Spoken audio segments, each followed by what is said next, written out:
حضرت عمر ابن عاص رضی اللہ تعالیٰ عنہ، یہ عربی میں جب عمر لفظ لکھا جاتا ہے نا تو یہ واو کے ساتھ لکھا جاتا ہے۔ عمر جس طرح لکھا جاتا ہے اسی طرح عمر بھی لکھا جاتا ہے، لیکن عربی اس میں فرق کرتے ہیں، اس کو لکھتے ہیں عمرو۔ وہ اردو میں لوگ پڑھ رہے ہوتے ہیں نا عمرو، یہ عمرو عیار کی کہانیاں، وہ لفظ بھی ڈیوائس بیسیکلی حضرت عمر بن عاص سے ہوا ہے، کیونکہ برین ان کا بہت تھا۔ اچھا، لیکن وہ لفظ ہی غلط ہے، لفظ عمرو تو کوئی لفظ ہی نہیں ہے، لفظ ہے امر۔ لکھا ہوتا ہے عمرو، لیکن اس کا مطلب واو جو ہے وہ سائلنٹ ہوتا ہے، اور واو کا مطلب یہ ہے کہ آپ نے اسے پیش کی بجائے زبر سے پڑھنا ہے، عمر کی بجائے پڑھنا ہے امر۔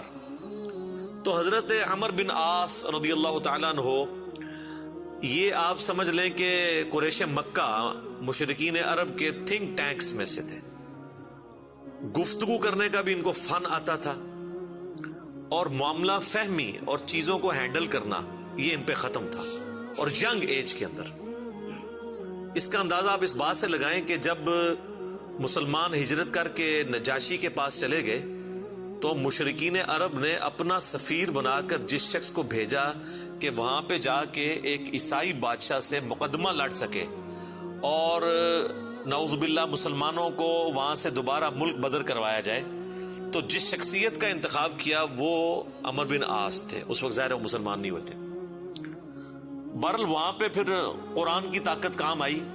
حضرت علی کے جو بھائی تھے جعفر بن ابی طالب، انہوں نے سورہ مریم کی جب تلاوت کی نجاشی کے دربار میں، تو پھر اللہ تعالیٰ کی گفتگو کے سامنے بڑے سے بڑا بھی کوئی سفیر ہو، اس کی زبان کا اثر تو پھر ختم ہو جاتا ہے۔ تو نجاشی کی حالانکہ عمر بن عاص سے بڑی پرسنل دوستی بھی تھی، یہ بڑے ان سے تحفے بھی ان کے لیے لے کے گئے، وہ تحفے بھی اس نے واپس کر دیے۔ اس نے کہا بھائی لے جاؤ، تم سونے کے اگینسٹ بھی ان کو تولو نا تو میں تب بھی تمہیں یہ واپس نہیں کروں گا، ٹھیک ہے۔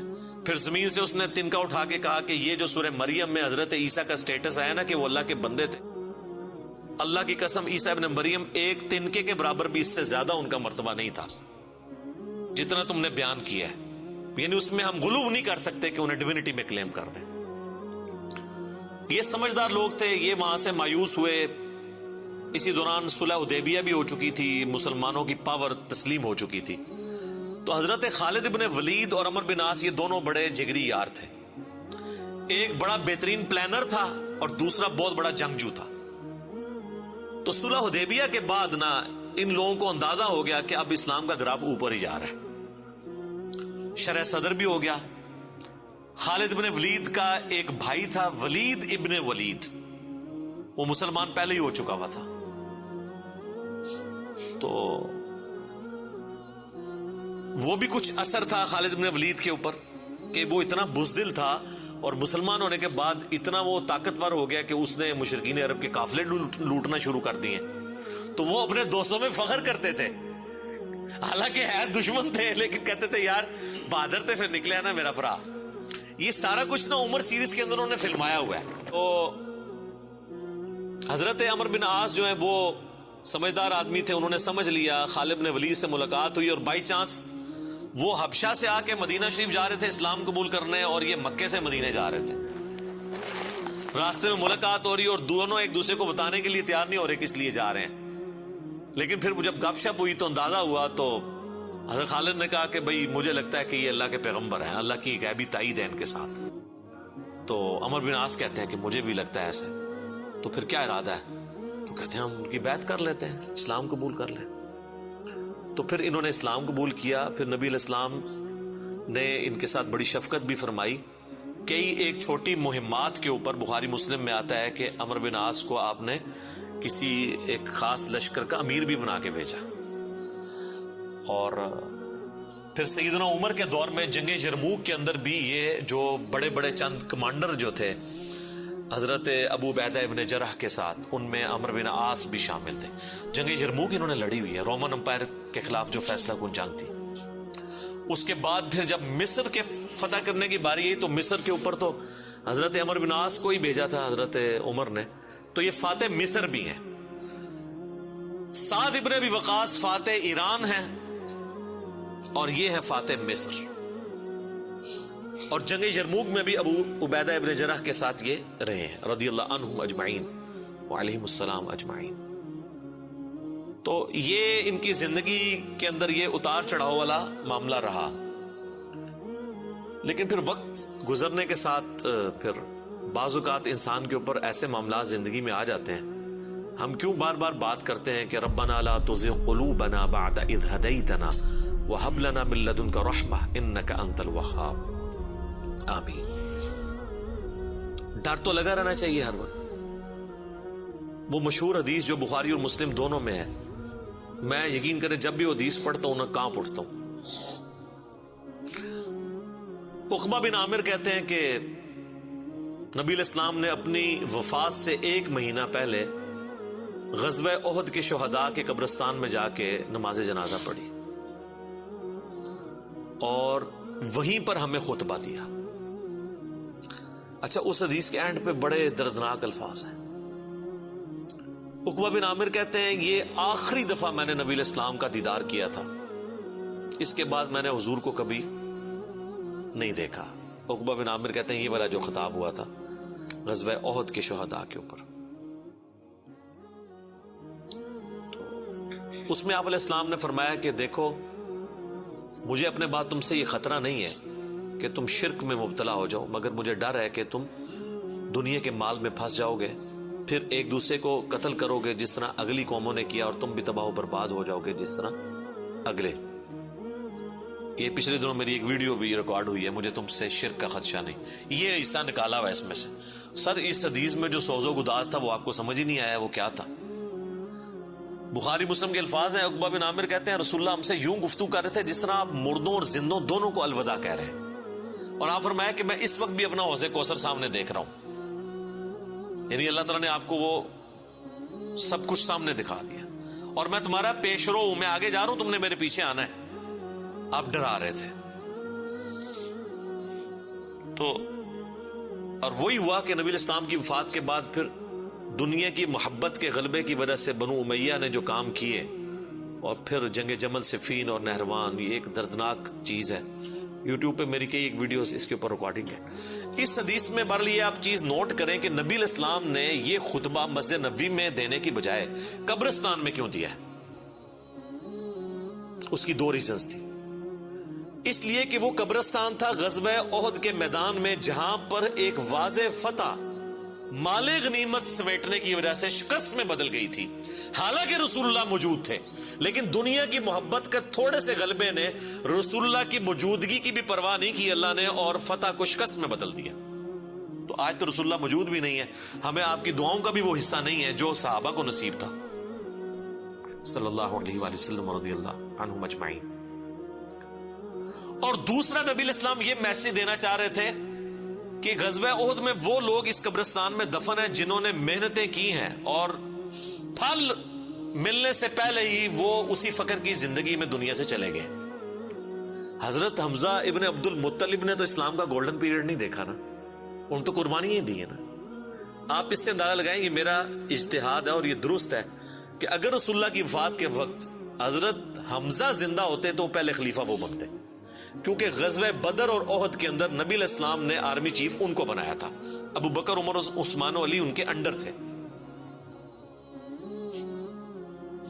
تو حمزہ بن عبد المطلب تو شہید ہوئے احد میں، ان کی لاش کا مسئلہ ہوا. نبی علیہ السلام نے یہ بھی میسج دیا کہ یہاں پہ، اور پھر وہاں تو اتنی دردناک حدیثیں ہیں بخاری مسلم میں کہ کفن کے لیے بھی کپڑا نہیں تھا، سر چھپاتے تھے تو پاؤں ننگے ہو جاتے تھے کہ یہ صاحب کے. پھر گھاس ڈال کے ایک قبر میں کئی مردے دفنائے گئے. تو نبی اسلام یہ بھی میسج دے رہے تھے کیونکہ آپ کو تو اللہ نے دکھا دیا نا. اسی حدیث بخاری مسلم میں آتا ہے کہ اللہ تعالیٰ نے زمین کے خزانوں کی چابیاں مجھے دے دی ہیں، اور جو بریلوی کہتے ہیں کہ حضور ہی سب کچھ بانٹ رہے ہیں. خدا کا نام ہے. اور میرے بھائی وہ بخاری مسلم میں باقی حدیث میں موجود ہے، وہ زمین کے خزانے رومن اور پرشین امپائر کے خزانے ہیں جو صحابہ نے فتح کرنے تھے، بیت المال میں آ کے جمع ہونے تھے. یہ تھا اس سے مراد کہ مجھے اللہ تعالیٰ نے عطا فرمائی ہے، مجھے اللہ تعالیٰ نے دکھا دیا ہے کہ میری امت کہاں تک پہنچے گی. وہ کئی ایک حدیث آپ کو مشکات کی نا 30 جلد میں نبی علیہ السلام کے فضائل کے چیپٹر میں وہ مل جائے گی. کئی لوگ ہمیں ای میل بھی کر رہے ہوتے ہیں یہ حضور کو جو چابیاں دی گئی ہیں تو پھر آپ جس کے پاس چابی ہے اس سے ہی مانگنا چاہیے. وہ یہ تھا، ٹھیک ہے، کہ وہ رومن اور پرشین امپائر کے خزانے مسلمانوں کو ملے. تو بہرحال اسی کی ایگزیکیوشن بعد میں ہوئی ہے، اور حضرت عمر بن عاص بھی اس، یعنی آپ سمجھ لیں سسٹم کا کسی درجے تک حصہ بنے، اور یہ میں ان پہ کوئی فتویٰ نہیں لگا رہا، وہ خود مانتے تھے کہ میرے ساتھ ایسا معاملہ ہوا۔ مجھے حضرت عمر بن عاص سے یہ چیز یاد آئی، بڑی رکت انگیز حدیث ہے جس میں ان کے قبول اسلام کا واقعہ بھی ہے۔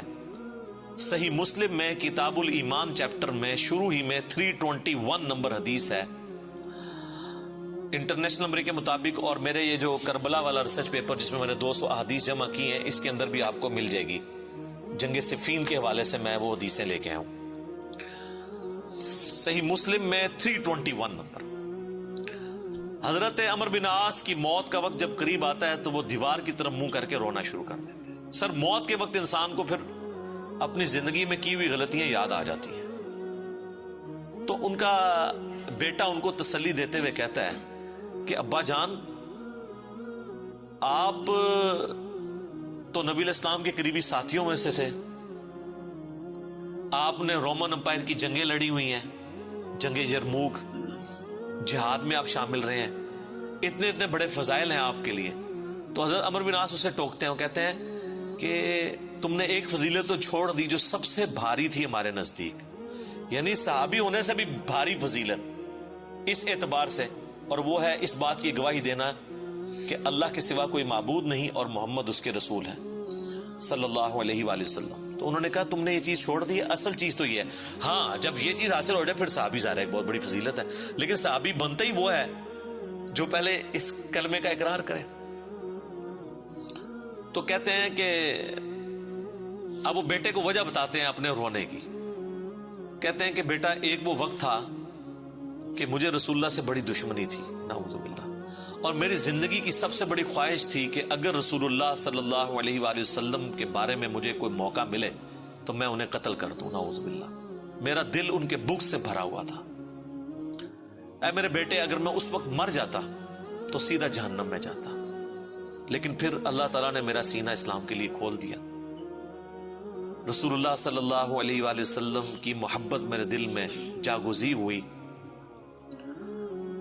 اور وہ کہتے ہیں پھر مجھے اس دنیا میں رسول اللہ سے بڑھ کر کوئی محبوب نہیں تھا صلی اللہ علیہ وسلم۔ اور کہتے ہیں میرے بیٹے، پوری زندگی نبی علیہ السلام سے مجھے محبت اور عقیدت کا وہ لیول تھا کہ میں نے کبھی بھی آنکھ بھر کے حضور کے چہرے کی طرف نہیں دیکھا، اور اگر تم مجھ سے پوچھو نا کہ میں حضور کے چہرے کے خد و خال بیان کروں تو نہیں کر سکتا۔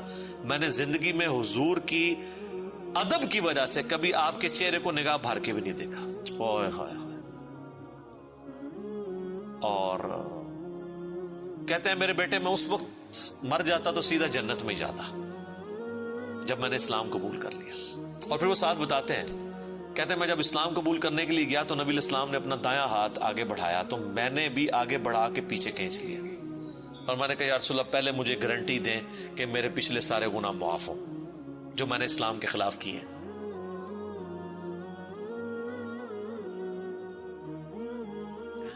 تو نبی علیہ السلام نے فرمایا کہ اے عمر، کیا تجھے نہیں پتا کہ اسلام سابقہ کے سارے گناہوں کو معاف کر دیتا ہے؟ مقبول حج سابقہ کے سارے گناہوں کو معاف کر دیتا ہے، اور اللہ کی راہ میں ہجرت کرنا سابقہ کے سارے گناہوں کو معاف کر دیتا ہے۔ حضور نے میرے گناہوں کی معافی کی گارنٹی لی، میں نے اسلام قبول کیا۔ اے میرے بچے، اگر میں اس وقت مر جاتا تو سیدھا جنت میں جاتا، لیکن پھر میری زندگی میں ایک تیسرا وقت آیا، پھر مجھ سے وہ کچھ ہوا جو نہیں ہونا چاہیے تھا۔ یہ حدیث مسند احمد کے اندر بھی موجود ہے، صرف صحیح مسلم میں نہیں ہے، اس میں تو خیر اور بہت سارے الفاظ ہیں، وہ میں بعد میں وہ طریق بیان کرتا ہوں۔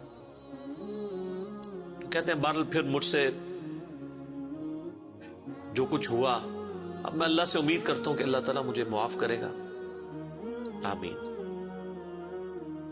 جب میں مر جاؤں تو میری قبر کے ساتھ، میری لاش کے ساتھ، میت کے ساتھ کوئی آگ نہیں ساتھ لے کر جانی، اور نہ کوئی نوحہ کرنے والی عورت ساتھ لے کے جانی ہے، اور مجھے دفنانے کے بعد میری قبر کے اوپر پانی چھڑک دینا، جس طرح نبی علیہ السلام کی سنت ہے کہ آپ دفنانے کے بعد پانی چھڑکتے تھے، اور اس کے بعد میری قبر پہ اتنی دیر موجود رہنا جتنی دیر ایک اونٹ کو نہر کر کے اس کا گوشت تقسیم کیا جاتا ہے، یعنی کم از کم 2 گھنٹے تک، تاکہ میں اپنی قبر سے مانوس ہوں اور دیکھو میں اللہ کے بھیجے ہوئے فرشتوں کو پھر کیا جواب دیتا ہوں۔ یعنی اس سے حضرت عمرو بن عاص نے یہ بھی عقیدہ دیا کہ اسی زمینی قبر کے اندر حساب و کتاب ہوتا ہے، لیکن اس کو کوئی دیکھ نہیں سکتا۔ یعنی اگر ایگزیکٹ آپ کیمرہ فٹ کر دیں تو یہ جو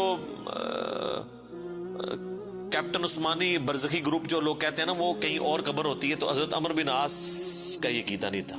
یہ حدیث ان کے گلے کا کانٹا ہے، جب وہ ہم پیش کرتے ہیں وہ کہتے ہیں عمرو بن عاص کا تو ذہنی توازن آخری وقت میں بگڑا ہوا تھا، وہ تو بہکی باتیں کر رہے تھے، کیونکہ ان کے لیے تو وہ جو بھی باتیں حضرت علی کی فیور میں جائیں وہ بہکی ان کو لگتی ہیں نا۔ میں کہتا ہوں ان کا دماغ جتنا موت کے وقت کام کیا ہے نا پہلے نہیں کیا تھا، کیونکہ وہ تو اس وقت ہی ان کو احساس ہوا ہے۔ اس طرح کو پوری اپنی لائف سٹوری سناتا ہے جس کا دماغ چلا ہوا ہو، کدھر سے شروع ہے اور کدھر تک پہنچا ہے۔ اچھا، یہ حدیث مسند احمد میں بھی آتی ہے، اس میں جو ہے نا الفاظ ہیں کہ وہ گھبراہٹ کی وجہ سے نا دیوار کی طرف منہ کر کے روتے ہیں، تو ان کا بیٹا جب پوچھتا ہے کہ کیا آپ موت کے خوف کی وجہ سے رو رہے ہیں، وہ کہتے ہیں میں موت کی وجہ سے نہیں رو رہا، میں رو رہا ہوں اس بات کو کہ مرنے کے بعد میرے ساتھ کیا بنے گا، موت کے بعد آنے والے حالات کے بارے میں۔ یہی تو سر ہم آپ کو کہہ رہے ہیں کہ مرنے سے پہلے اے مسلمان کر لے اس پہ غور، کتابوں کا خدا اور ہے، بابوں کا خدا اور۔ اچھا، ایک اور طریقہ ہے مسند امام احمد میں اس کے ساتھ ہی کہ موت کے وقت جب انہیں گھبراہٹ ہوتی ہے نا تو وہ دیوار کی طرف منہ کر کے زاروں قطار روتے ہیں، تو ان کا بیٹا کہتا ہے کہ ابا جی آپ رو رہے ہیں، آپ کو تو نبی علیہ السلام اتنی محبت کرتے تھے، آپ کو ذمہ داریاں دیتے تھے، آپ نے جنگیں لڑی، آپ نے رومن امپائر کے خلاف جنگ یرموک لڑی، تو حضور کو تو آپ کو بڑی اہمیت دیا کرتے تھے۔ سر اس پہ آپ ذرا جواب سنیں عمرو بن عاص کا۔ وہ کہتے ہیں اللہ کی قسم مجھے پوری زندگی یہ بات معلوم نہیں ہو سکی کہ حضور مجھ سے واقعی محبت کرتے تھے یا صرف تالیف قلب کے لیے، میرا دل رکھنے کے لیے مجھے کبھی کو پوسٹ دے دیا کرتے تھے۔ لیکن 2 بندے ایسے ہیں جن کے بارے میں میں دل سے گواہی دیتا ہوں کہ رسول اللہ اپنی وفات تک ان سے محبت کرتے تھے، ایک ابن سمیہ عمار ابن یاسر اور دوسرا ابن ام عبد عبداللہ ابن مسعود۔ اب عمار بن یاسر ان کو کیسے بھول سکتا تھا، عمار کو تو مارا ہوا تھا انہوں نے صفین کے اندر۔ تو وہ کہہ رہے ہیں کہ حضور مجھ سے محبت کرتے تھے نا، تو مجھے نہیں لگتا کہ وہ اندر سے کرتے تھے یا میرا دل رکھنے کے لیے۔ بعض اوقات بندہ کسی کو oblige بھی کر دیتا ہے نا تعریف قلب کے لیے، لیکن 2 بندے ایسے تھے میں کہتا ہوں کہ حضور واقعی ان سے محبت کرتے تھے، ابن سمیہ اور ابن ام عبد۔ پھر عبداللہ بن مسعود کے بارے میں اور عمار بن یاسر کے بارے میں جب انہوں نے یہ بات کی نا تو ان کا بیٹا کہتا ہے کہ پھر انہوں نے دیوار کی طرف منہ کر لیا اور زاروں کے تار رونا شروع کر دیا، اور پھر ساتھ ساتھ یہ بول رہے تھے کہ اے اللہ تو نے ہمیں جن باتوں کا حکم دیا ہم نے وہ کام چھوڑ دیے، اور تو نے ہمیں جن چیزوں سے منع کیا تھا ہم وہ کام کرتے رہے، اب تیری مغفرت کے سوا کوئی چارہ نہیں ہے۔ اور پھر ان کا بیٹا کہتا ہے کہ بس یہی جملے وہ پڑھتے رہے کہ ان کی روح پرواز کر گئی۔ آخری ان کا کلام یہی تھا کہ اللہ جو جن کاموں سے تو نے روکا وہ ہم کرتے رہے، اور جن چیزوں کا تو نے حکم دیا ہم اس کی مخالفت کرتے رہے، تیری مغفرت کے سوا کوئی چارہ نہیں ہے۔ تو اسی حدیث میں الفاظ ہیں کہ وہ جو میں نے بتایا مسند احمد والی جو حدیث ہے کہ میری زندگی میں جو 3 پیریڈ آئے اس میں انہوں نے پھر تیسرا کہا کہ پھر میں حکومتی معاملات میں، بادشاہت کے معاملات میں پڑ گیا۔ صحیح مسلم میں تو ایمبیگوس الفاظ سے، مسند احمد والے طریق میں ہے کہ میں بادشاہت سے جا ملا، یعنی وہ ملوکیت والا وہ جو معاملہ تھا وہ اسی کو ہی رو رہے تھے۔ مسند امام احمد میں ایک حدیث ہے کہ جب عمار بن یاسر کی قتل کی خبر ملی جنگ صفین میں تو ایک شخص آ کے عمر بن عاص کو بتاتا ہے کہ عمار قتل ہو گئے ہیں، تو حضرت عمر بن عاص بلند آواز سے پڑھتے ہیں انا للہ و انا الیہ راجعون، اور وہ بھاگتے ہوئے حضرت معاویہ کے پاس جاتے ہیں اور کہتے ہیں کہ معاویہ تو عمار کو ہماری فوج نے قتل کر دیا، عمار قتل ہو گئے۔ اور میں نے رسول اللہ سے سنا تھا کہ عمار کو ایک باغی جماعت قتل کرے گی. تو حضرت معاویہ بجائے یہ کہ رجوع کرنے کے عمر بن عاص کو کہتے ہیں کہ تو اونٹ کی طرح اپنے پیشاب میں پھسلتا ہے، یعنی تجھے خود یہ اس حدیث کا پتہ ہے اور تو خام خواہ اس کا چرچا کر کے لوگوں کو بتانا چاہ رہا ہے کہ علی حق پہ ہے اور ہم نہ حق ہیں. تو ہم نے اس کو مارا ہے، اس کو تو علی نے مارا ہے، نہ علی لاتا اس کو اور نہ وہ جنگ کے اندر قتل ہوتا. یہ تو علی نے لا کے ہمارے نیزوں کے آگے اسے پھینکا ہے، نعوذ باللہ. اتنی باطل تعویل کی. اور المستدرک الحاکم میں اور باقی کتابوں میں حدیث کی ملتا ہے کہ جب حضرت علی کو اس کی خبر ملی نا تو انہوں نے کہا کہ پھر معاویہ یہ کہنا چاہتا ہے کہ حمزہ کا قاتل رسول اللہ تھے، کہ نہ وہ جنگ احد میں ساتھ لے کے آتے نہ حمزہ قتل ہوتا. تو جو شخص جس کی فیور میں قتل ہو رہا ہوتا ہے وہ تو اس کا قاتل نہیں ہوتا، مخالف ہی قاتل ہوتا ہے.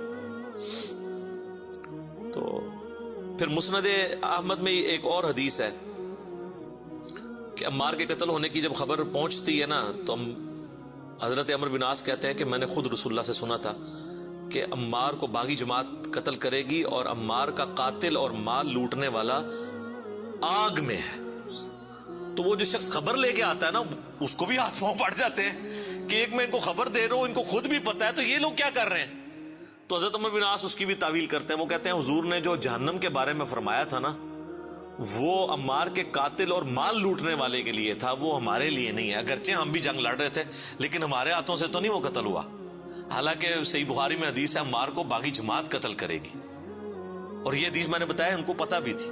جماعت کے بارے میں الگ سے میں نہیں کہتا دوزخ میں جائے گی، اللہ اور بندے کا معاملہ ہے.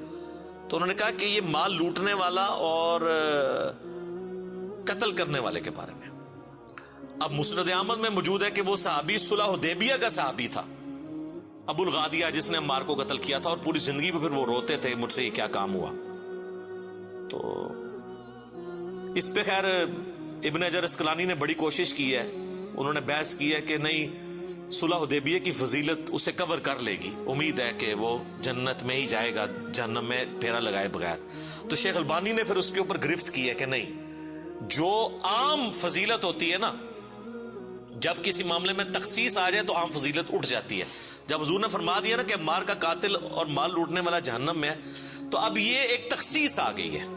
جب تخصیص آ جائے نا تو حکم عام اٹھ جاتا ہے اس شخص کے لیے، لہذا آپ یہ تعویل نہ کریں. شیخ البانی یعنی انہوں نے حق گوئی کا مظاہرہ کیا. بہرحال یہ اللہ اور بندے کا معاملہ ہے، ہم کوئی کسی کی آخرت کا فیصلہ نہیں کرتے. بہرحال یہ حقیقت ہے کہ حضرت علی اپنی وفات تک ان لوگوں سے ناراض رہے ہیں. المصنف ابن ابی شیبہ میں موجود ہے، تابعی کہتے ہیں ہم نے حضرت علی کے پیچھے نماز میں قنوت نازلہ پڑھی ہے. حضرت علی قنوت نازلہ میں پڑھتے تھے اللہم علیک بمعاویہ و اشیائہ و عمر ابن عاص و اشیائہ و ابا سلمی و اشیائہ. اس میں عمر بن عاص کا بھی نام ہے. اے اللہ معاویہ کے شیعہ اور معاویہ اور اس کے شیعہ کو برباد کر، عمر بن عاص اور ان کے شیعہ کو برباد کر. یہ حضرت علی قنوت نازلہ پڑھا کرتے تھے. اچھا انہوں نے اردو میں ترجمہ کیا ہے اے اللہ معاویہ اور اس کے شیعہ کو سنبھال لے. اب کیسا لفظ استعمال، لفظ آتا ہے نپٹ لے. وہ آپ کہیں گے سنبھال مطلب ہے کہ انہوں نے سام، تو وہ تعویل کریں گے. تو میں نے اس لیے ترجمہ کیا تباہ و برباد کر، کیونکہ یہ علیکہ کے ساتھ جب بات کی جاتی ہے نا تو یہ آپ قنوت نازلہ پڑھ رہے ہوتے ہیں نا یہود و نصارہ کے اوپر بھی، تو اس میں بھی اللہم علیکہ یہ تو نہیں تھا ان کو سنبھال لے، سنبھال لیتے سانو ہی اللہ سانو سنبھال رہا تھا یار. تو وہ ترجمہ ایسا کرتے ہیں کہ وہ اس کو نا بدل دیتے ہیں. بہرحال آج کی ڈیٹ میں ہم تو یہی کہیں گے کہ حضرت عمر بن عاص رضی اللہ تعالیٰ عنہ کا موت کے وقت رونا اور اللہ کی طرف رجوع لانا، اللہ تعالیٰ ان کی غلطیوں کا کفارہ اس کو بنائے. باقی انشاءاللہ تعالیٰ ایک تو چیز ہے حضرت عمر بن عاص کے لیے مجھے مولا علی سے ایک گارنٹی مل گئی ہے. مصنف ابن ابی شیبہ میں موجود ہے کہ اہل صفین کے بارے میں جب مولا علی سے پوچھا گیا تو انہوں نے کہا کہ میں امید کرتا ہوں کہ میری طرف سے شہید ہونے والے تو جنتی ہیں ہی ہیں، میرے مخالفین بھی جنتی ہیں. پھر قیامت والے دن اللہ کی بارگاہ میں معاملہ میرے اور معاویہ کے درمیان طے ہوگا. تو میرے خیال ہے حضرت عمر بن عاص کو مولا علی نے پھر قنوت نازلہ کے بعد یہ فرما کے نکال دیا، اور آپ دیکھ لیں وہ روئے بھی بہت ہیں آخری وقت میں. میں ویسے جب بھی حدیث پڑھتا ہوں پھر عمر بن عاص کے لیے میرا دل نرم ہو جاتا ہے کہ انہوں نے مرنے سے پہلے اللہ کی طرف رجوع لائے ہیں رضی اللہ تعالیٰ عنہ وعلیہ السلام. اذانیں شروع ہو جاتی ہیں. بقیہ کے سوالات انشاءاللہ اذان کے وقفے کے بعد انشاءاللہ.